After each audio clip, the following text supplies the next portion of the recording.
Doctor ortho Ayurvedic oil and capsule. अब दर्द भी घुटने टेकेगा।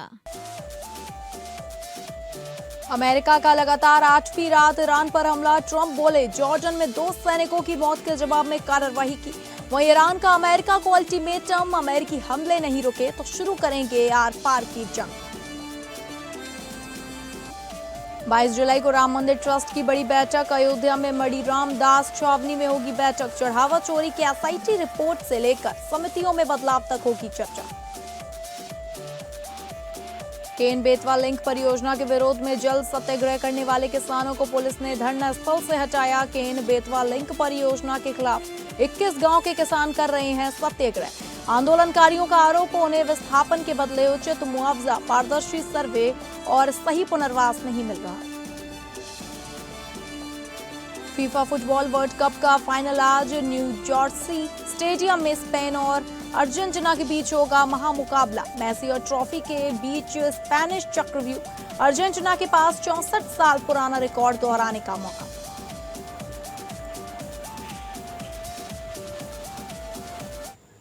नमस्कार, आप सभी का बहुत बहुत स्वागत है टॉप अपडेट में। मैं हूं आपके साथ शालिनी राणा। शुरुआत करेंगे टॉप अपडेट की। अमेरिका और ईरान के बीच जारी सैन्य तनाव लगातार गहराता जा रहा है और अमेरिका ने लगातार 8वीं रात भी ईरान पर हवाई हमले किए हैं। अमेरिकी के राष्ट्रपति डोनाल्ड ट्रंप ने कहा कि ये कार्रवाई जॉर्डन में 2 अमेरिकी सैनिकों की मौत के जवाब में उनकी मंजूरी से की गई है, जिसके बाद इस संघर्ष में मारे गए अमेरिकी सैनिकों की संख्या 16 हो चुकी है। वहीं ईरान के स्वास्थ्य मंत्रालय का दावा है कि 27 जून से 18 जुलाई के बीच अमेरिकी हमलों में 50 लोगों की मौत और 500 से अधिक लोग घायल हुए हैं। अमेरिकी सेंट्रल कमांड के अनुसार हमलों का निशाना सैन्य ठिकाने, हथियारों के भंडार और लॉजिस्टिक्स सेंटर रहे हैं, ताकि हॉर्मुज़ स्ट्रेट में ईरान की सैन्य क्षमता कमजोर की जा सके। दूसरी ओर ईरान ने अमेरिका को बड़े पैमाने पर जवाबी सैन्य कार्रवाई की चेतावनी दी है। इस बीच डिसैलिनेशन प्लांट और पुलों पर हमलों के बीच दावे सामने आए हैं, जबकि अमेरिकी विदेश मंत्रालय ने दुनिया भर में मौजूद अपने नागरिकों के लिए अतिरिक्त सतर्कता बरतने की एडवाइजरी जारी कर मध्य पूर्व में हालात और बिगड़ने की आशंका जताई है।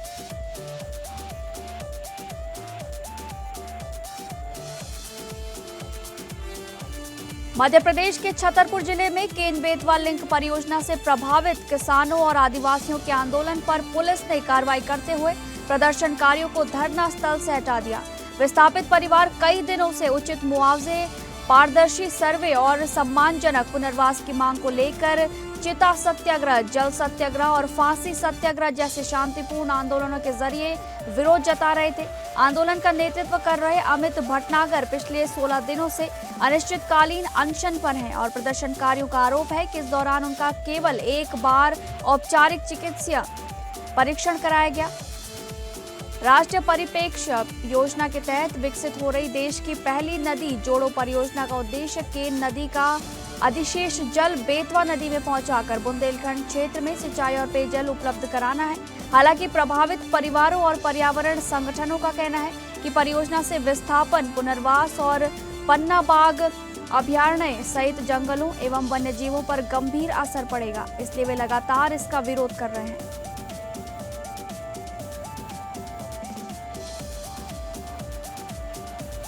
दिल्ली के जंतर मंतर पर आमरण अनशन कर रहे सोनम वांगचुक को बिगड़ती तबीयत के चलते पुलिस और प्रशासन ने अस्पताल पहुंचाया है। प्रशासन का कहना है कि डॉक्टरों की सलाह और उनकी सेहत को देखते हुए ये कदम उठाया गया। इस कार्रवाई के बाद समाजवादी पार्टी के राष्ट्रीय अध्यक्ष अखिलेश यादव ने भाजपा सरकार पर तीखा हमला बोलते हुए इसे बलपूर्वक हटाने की कार्रवाई बताया।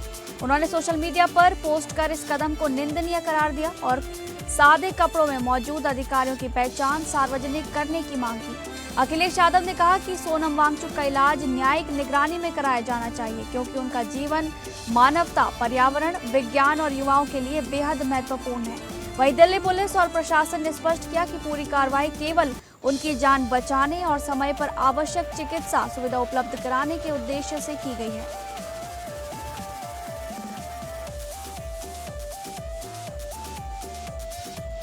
वहीं इस मुद्दे पर सोनम वांगचुक के मुद्दे पर शिवसेना उद्धव गुट प्रमुख उद्धव ठाकरे ने भी केंद्र सरकार पर तीखा हमला बोला है। उन्होंने वांगचुक को हटाने की कार्रवाई को बेहद निंदनीय बताते हुए कहा कि भाजपा सरकार को जनता की चिंता नहीं है और उसे प्रशासन चलाना नहीं आता। उद्धव ठाकरे ने केंद्रीय शिक्षा मंत्री धर्मेंद्र प्रधान पर भी सवाल उठाते हुए कहा कि आखिर उनमें ऐसी क्या खास बात है। उन्होंने छात्रों की आत्महत्या के मामलों का जिक्र करते हुए कहा कि वांगचुक अपने प्राणों की बाजी लगाने को तैयार हो गए, लेकिन सरकार अब भी संवेदनशीलता नहीं दिखा रही। ठाकरे ने कहा कि ये कार्रवाई सरकार के आदेश पर हुई है, जबकि देश में पहले भी कई अनशन हुए हैं। उन्होंने सरकार से अपील की कि अभी भी समय है और संवाद के जरिए इस अनशन को समाप्त कराने की कोशिश करनी चाहिए।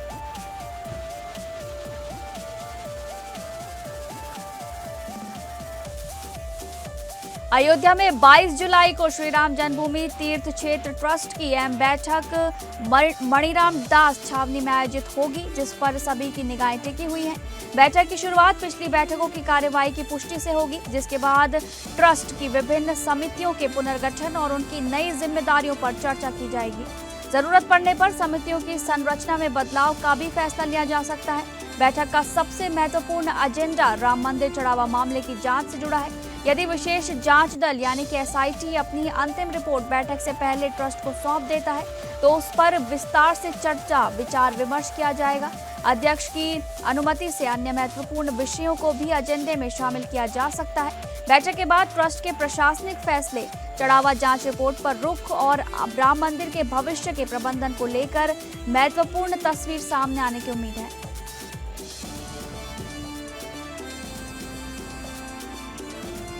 मुख्य चुनाव आयुक्त ज्ञानेश कुमार ने स्पष्ट किया है कि उत्तर प्रदेश विधानसभा चुनाव तय समय पर ही कराए जाएंगे। उन्होंने कहा कि विधानसभा चुनाव एक संवैधानिक प्रक्रिया है, जबकि जनगणना कानूनी प्रक्रिया है, इसलिए संवैधानिक प्रक्रिया को प्राथमिकता दी जाएगी।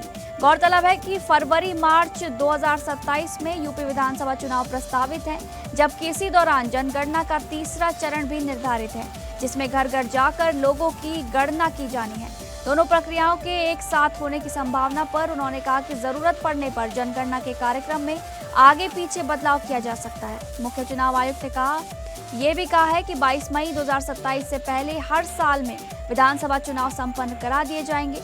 उनके इस बयान से साफ संकेत मिला है कि चुनाव आयोग समयबद्ध तरीके से चुनाव कराने के लिए पूरी तरह प्रतिबद्ध है।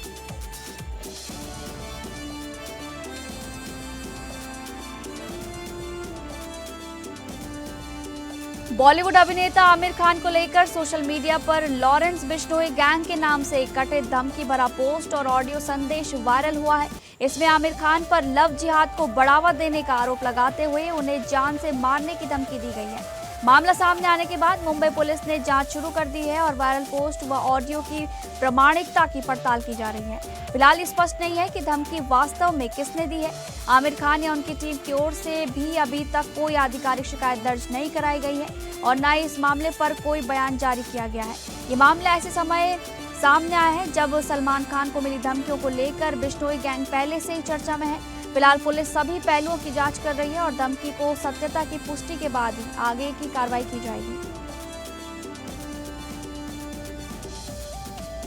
जम्मू कश्मीर के राजौरी जिले में लगातार हो रही भारी बारिश से बाढ़ जैसे हालात बन गए हैं और कई निचले इलाकों में पानी भरने से जनजीवन प्रभावित हुआ है। मौसम विभाग ने आने वाले दिनों में भारी बारिश, भूस्खलन और अचानक बाढ़ की आशंका जताई है। इसे देखते हुए प्रशासन ने एहतियातन अमरनाथ यात्रा पर बड़ा फैसला लिया है। संभागीय आयुक्त अंशुल गर्ग ने बताया कि 19 जुलाई से बालटाल और नुनवान चंदनवाड़ी बेस कैंपों से किसी भी श्रद्धालु को पवित्र गुफा की ओर आगे बढ़ने की अनुमति नहीं दी जाएगी। अधिकारियों के अनुसार ये निर्णय श्रद्धालुओं की सुरक्षा को ध्यान में रखते हुए लिया गया है। प्रशासन ने स्पष्ट किया है कि मौसम सामान्य होने और पूरे यात्रा मार्ग की सुरक्षा का आकलन करने के बाद ही यात्रा दोबारा शुरू करने पर फैसला लिया जाएगा।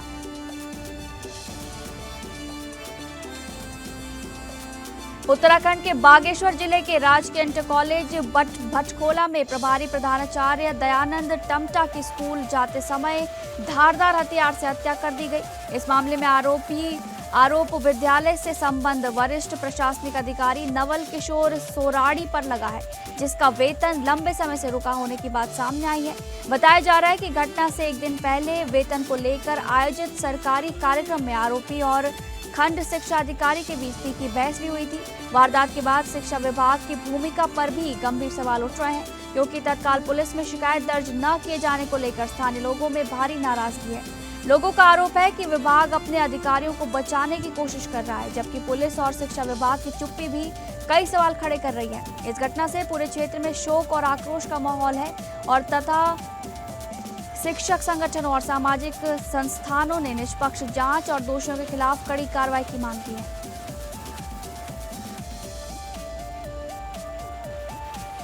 उत्तर प्रदेश के बुलंदशहर के देवीपुरा मोहल्ले में रिश्तों को शर्मसार कर देने वाली घटना सामने आई है, जहां एक बेटे ने कथित तौर पर अपने पिता की फावड़े से हमला कर हत्या कर दी। जानकारी के अनुसार करीब 70 वर्षीय प्रताप 6 वर्ष बाद 3 महीने पहले ही अपने घर लौटे थे। बताया जा रहा है कि आरोपी बेटे ने पुष्पेंद्र शराब के नशे में घर पहुंचा और शराब पीने को लेकर पिता से कहासुनी हो गई। विवाद इतना बड़ा कि उसने घर में रखे फावड़े से पिता पर हमला कर दिया, जिससे उनकी मौके पर ही मौत हो गई।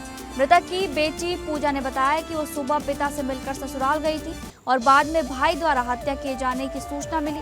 घटना की जानकारी मिलते ही पुलिस मौके पर पहुंची और आरोपी को हिरासत में लेकर हत्या में प्रयुक्त फावड़ा बरामद कर लिया गया। पुलिस ने शव को पोस्टमार्टम के लिए भेज दिया है और पूरे मामले की जांच जारी है। मथुरा के थाना जैत क्षेत्र में पुलिस और सर्विलांस टीम की संयुक्त कार्रवाई में हत्या और लूट के मामले में वांछित 3 आरोपियों को मुठभेड़ के बाद गिरफ्तार कर लिया गया। पुलिस के अनुसार घेराबंदी के दौरान आरोपियों ने पुलिस टीम पर फायरिंग की, जिसके जवाब में हुई कार्रवाई में 2 आरोपियों के पैर में गोली लगी, जबकि तीसरे आरोपी को मौके से दबोच लिया गया। घायल आरोपियों को उपचार के लिए अस्पताल भेजा गया है। पुलिस ने आरोपियों के कब्जे से 2 तमंचे, जिंदा और खोखा कारतूस, लूटे गए 30,000 रुपए, ATM कार्ड, मोबाइल फोन और वारदात में प्रयुक्त बुलेट मोटरसाइकिल बरामद की है। पुलिस का कहना है कि तीनों आरोपी हत्या और लूट के मुकदमे में वांछित थे तथा इनके खिलाफ पहले से कई आपराधिक मामले दर्ज हैं। फिलहाल आरोपियों के आपराधिक इतिहास की जांच की जा रही है और पुलिस ने मामले में आगे की विधिक कार्रवाई शुरू कर दी है।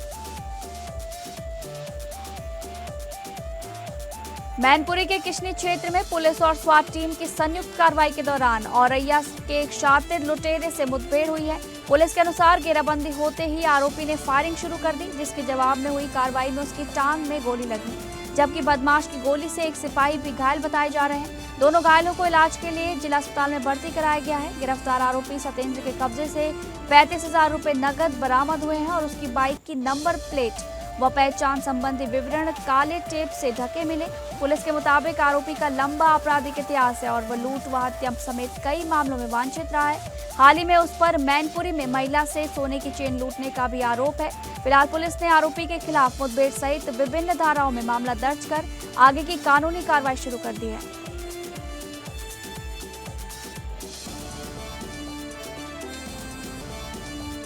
महाराष्ट्र के लातूर में नीट पेपर लीक मामले की जांच के तहत सीबीआई ने एक बार फिर आरसीसी कोचिंग सेंटर पर छापेमारी कर करीब 3 घंटे तक दस्तावेजों की जांच और पूछताछ की। ये कार्रवाई ऐसे समय हुई जब संस्थान में री नीट परीक्षा के शानदार परिणाम का जश्न मनाया जा रहा था। बताया जा रहा है कि पुणे से पहुंची सीबीआई की टीम ने कोचिंग सेंटर से जुड़े कई रिकॉर्ड खंगाले और मामले के विभिन्न पहलुओं की पड़ताल की। सूत्रों के अनुसार जांच का दायरा आरोपी प्रोफेसर शिवराज मोटेगांवकर से जुड़े आर्थिक लेन देन, बैंक खाते और वित्तीय रिकॉर्ड तक भी बढ़ाया गया है। ये इस महीने में तीसरी बार है जब सीबीआई लातूर पहुंची है, जिससे जांच के निर्णायक चरण में पहुंचने के संकेत मिल रहे हैं। हालांकि एजेंसी की ओर से अभी तक कोई आधिकारिक बयान जारी नहीं किया गया है, लेकिन लगातार हो रही कार्रवाई से शिक्षा जगत और कोचिंग संस्थानों में हलचल तेज हो गई है।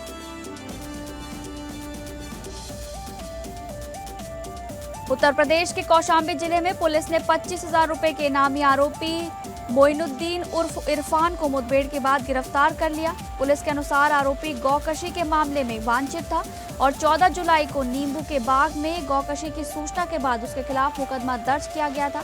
मुखबिर की सूचना पर चरवा थाना क्षेत्र में घेराबंदी के दौरान आत्मसमर्पण के लिए कहने पर आरोपी ने पुलिस टीम पर फायरिंग कर दी। जवाबी कार्रवाई में उसके पैर में गोली लगी, जिसके बाद उसे गिरफ्तार कर लिया गया। आरोपी के कब्जे से 315 बोर का देसी तमंचा, जिंदा और खोखा कारतूस तथा 555 रुपए नकद बरामद किए गए हैं। पुलिस का कहना है कि पूछताछ में आरोपी ने चरवा और सराय अकेले क्षेत्र में हुई गौकशी की घटनाओं में अपनी संलिप्तता स्वीकार की है। घायल आरोपी को इलाज के लिए जिला अस्पताल भेज दिया गया है और मामले में आगे की कानूनी कार्रवाई जारी है।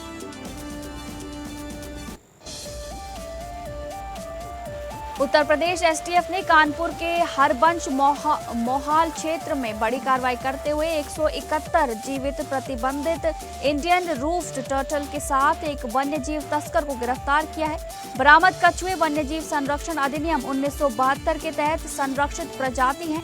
प्रारंभिक जांच में इस तस्करी नेटवर्क के तार पश्चिम बंगाल, बांग्लादेश और चीन तक जुड़े होने की आशंका सामने आई है। पूछताछ में आरोपी ने बताया कि वो फारुखाबाद और गंगा तटीय इलाकों से कछुए इकट्ठा कर पश्चिम बंगाल भेजता था, जहां से उन्हें अंतर्राष्ट्रीय नेटवर्क के जरिए विदेशों तक पहुंचाया जाता था। अधिकारियों के अनुसार चीन समेत अन्य देशों में इन कछुओं की भारी कीमत मिलती है। एसटीएफ ने सभी 171 कछुओं को वन विभाग को सौंप दिया है और आरोपी के खिलाफ वन्यजीव संरक्षण अधिनियम की संबंधित धाराओं में मुकदमा दर्ज कर लिया गया है। जांच एजेंसियां अब पूरे अंतर्राज्य और अंतर्राष्ट्रीय तस्करी नेटवर्क से जुड़े अन्य आरोपियों की भी तलाश में जुटी है। डोंबिवली के शास्त्री नगर निगम अस्पताल में डॉक्टरों और स्वास्थ्य कर्मियों पर हुए हिंसक हमले के विरोध में इंडियन मेडिकल एसोसिएशन महाराष्ट्र ने 20 जुलाई को राज्य भर में 24 घंटे स्वास्थ्य सेवाएं बंद रखने का ऐलान किया है। ये बंद 20 जुलाई सुबह 6 बजे से 21 जुलाई सुबह 6 बजे तक प्रभावी रहेगा। इस दौरान नियमित ओपीडी, नियोजित सर्जरी और सामान्य चिकित्सा सेवाएं बंद रहेंगी, जबकि इमरजेंसी, आईसीयू, प्रसूति और अन्य जीवन रक्षक सेवाएं पहले की तरह जारी रहेंगी। आईएमए ने इस घटना को पूरे स्वास्थ्य तंत्र पर हमला बताते हुए दोषियों के खिलाफ सख्त कार्रवाई और डॉक्टरों की सुरक्षा सुनिश्चित करने की मांग की है। संगठन का कहना है कि इस आंदोलन में एलोपैथी, आयुर्वेद, होम्योपैथी सहित विभिन्न चिकित्सा पद्धतियों के लिए डॉक्टर, नर्सिंग स्टाफ, पैरामेडिकल कर्मचारी और अन्य स्वास्थ्य संगठन भी शामिल होंगे। आईएमए ने सरकार से डॉक्टरों और स्वास्थ्य कर्मियों की सुरक्षा के लिए प्रभावी कानून और ठोस सुरक्षा व्यवस्था लागू करने की मांग की है।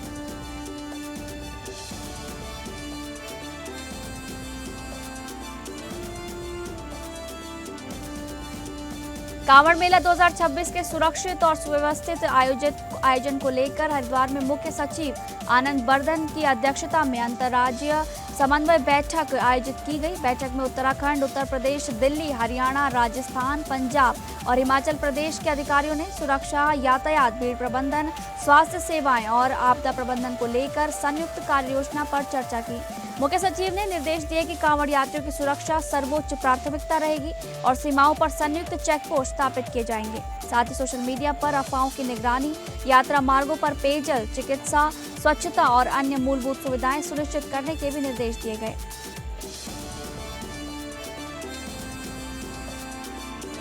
राष्ट्रीय विधिक सेवा प्राधिकरण और उत्तराखंड राज्य विधिक सेवा प्राधिकरण के निर्देश पर चमोली जिले में विशेष लोक अदालतों का आयोजन किया गया। जिला न्यायालय गोपेश्वर और न्यायालय कर्णप्रयाग में आयोजित इन लोक अदालतों में एनआई एक्ट की धारा 138 से संबंधित मामलों का आपसी सुलह और समझौते के आधार पर निस्तारण किया गया। कुल 11 मामलों का सफलतापूर्वक निपटारा करते हुए 20,35,000 रुपए का अर्थदंड प्राप्त किया गया। जिला विधिक सेवा प्राधिकरण के सचिव एवं सिविल जज पुनीत कुमार ने बताया कि विशेष लोक अदालत का उद्देश्य लोगों को सरल, त्वरित और कम खर्च में न्याय उपलब्ध कराना है।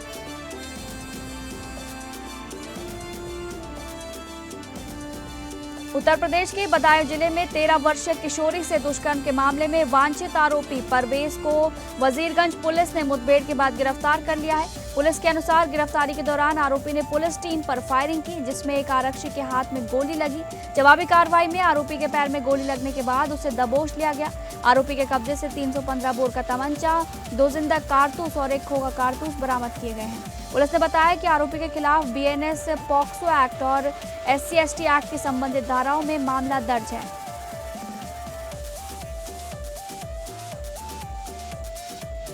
तारक मेहता का उल्टा चश्मा छोड़ने की चर्चाओं के बीच अभिनेता दिलीप जोशी ने अब सभी अफवाहों पर साफ प्रतिक्रिया दी है। शो के 18 साल पूरे होने के मौके पर उन्होंने कहा कि सोशल मीडिया पर व्यूज और लोकप्रियता पाने के लिए कई बार बिना पुष्टि के खबरें चला दी जाती हैं। उन्होंने स्पष्ट किया कि किसी भी खबर को प्रकाशित करने से पहले प्रोडक्शन हाउस या संबंधित व्यक्ति से उसकी पुष्टि जरूर करनी चाहिए।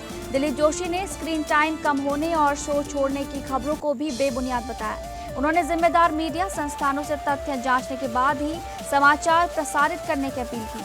गौरतलब है कि जेठालाल के किरदार ने ही दिलीप जोशी को घर घर के पहचान दिलाई है। वो पिछले 18 वर्षों से इस लोकप्रिय शो का अहम चेहरा बने हुए हैं।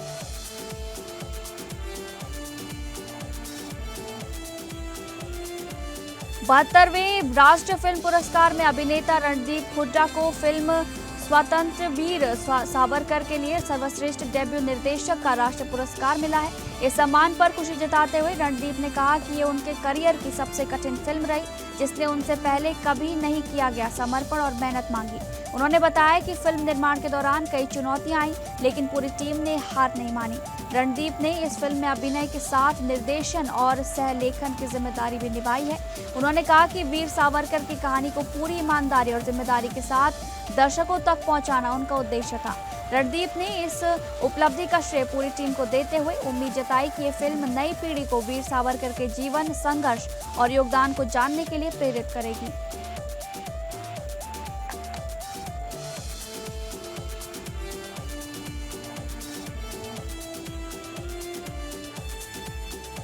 तो फिलहाल टॉप अपडेट में बस इतना ही। नमस्कार।